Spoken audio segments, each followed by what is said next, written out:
There's been a lot of time for some deep thought in the last couple of months, and one of the recent topics of debate has been about the roots of music and who belongs in what genre. Today, we're tackling country music. It's Tuesday, it's June 30th, and this is the current music news.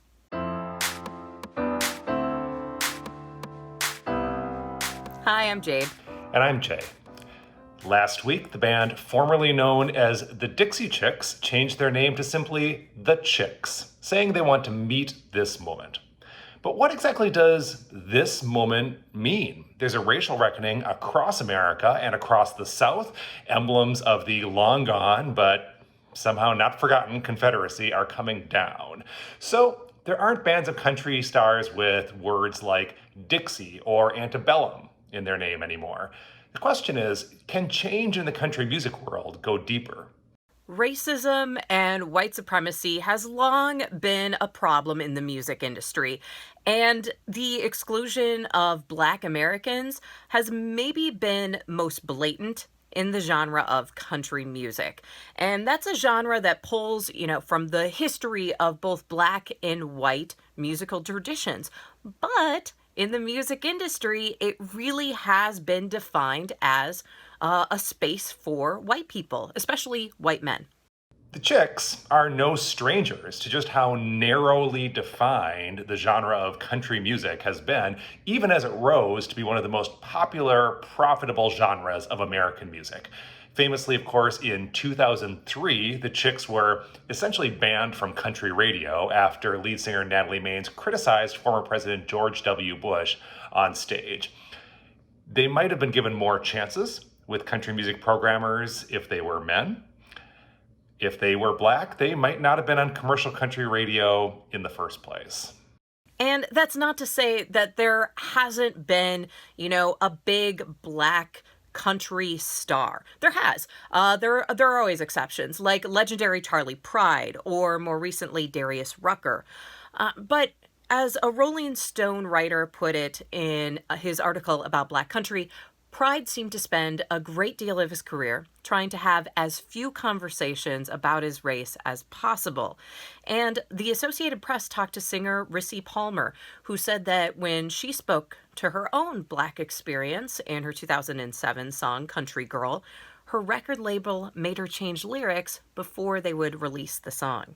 More recently, there was Old Town Road, which started to rise up the country charts last year before Billboard decided that the Lil Nas X song didn't have, quote, enough elements of today's country music.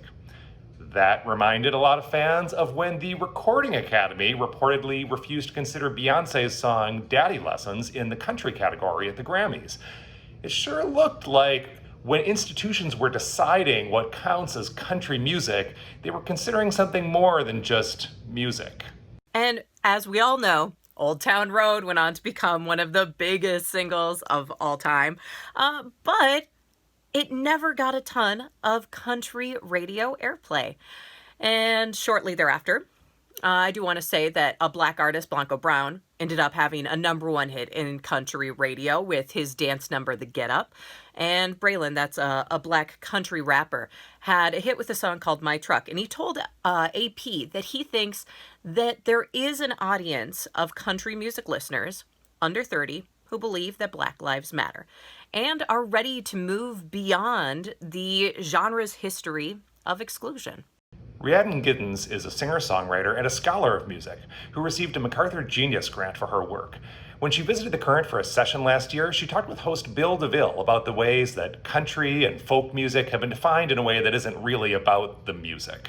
The thing is, we don't have the lockdown on folk music in America. Yeah. I mean, this is the problem with some of the terminology that we've taken into and the way that we've written the history. It's like folk music evokes a very narrow definition of kind of a white guy with a guitar or banjo, know, and even leaves out people of color in our own country. And then when you consider what folk music is music made by people.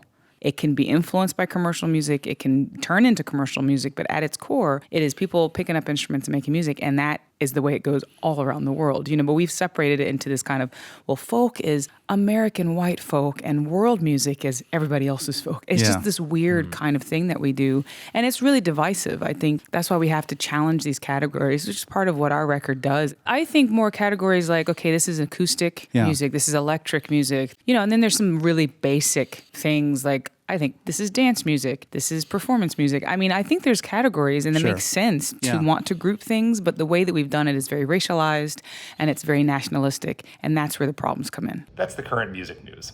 We'll continue to follow this story and others, so like and follow us. You can be sure to catch updates. You can listen to The Current on your radio, on your smart speaker, on our web stream, on our app, and click in the comments to let us know what music news stories are meaningful to you right now. And we're going to leave you with a tribute to Bonnie Pointer. She passed away on June 8th at the age of 69. And even the biggest Pointer Sister fans may not know this, but they were actually the first African-American vocal group to perform on stage at the Grand Ole Opry. That's right. They had a country hit in 1974 with their song Fairy Tale.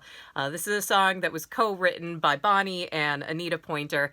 And in an interview, Bonnie Pointer said that even though it was different from most of the Pointer Sisters' music, she didn't see it as a novelty song. In fact, she said, "It's no joke. Our parents were from Arkansas, and we grew up singing country songs. It's part of us." I tell you, I like country music. We all like country music, don't we, girls? We from the country. Yeah.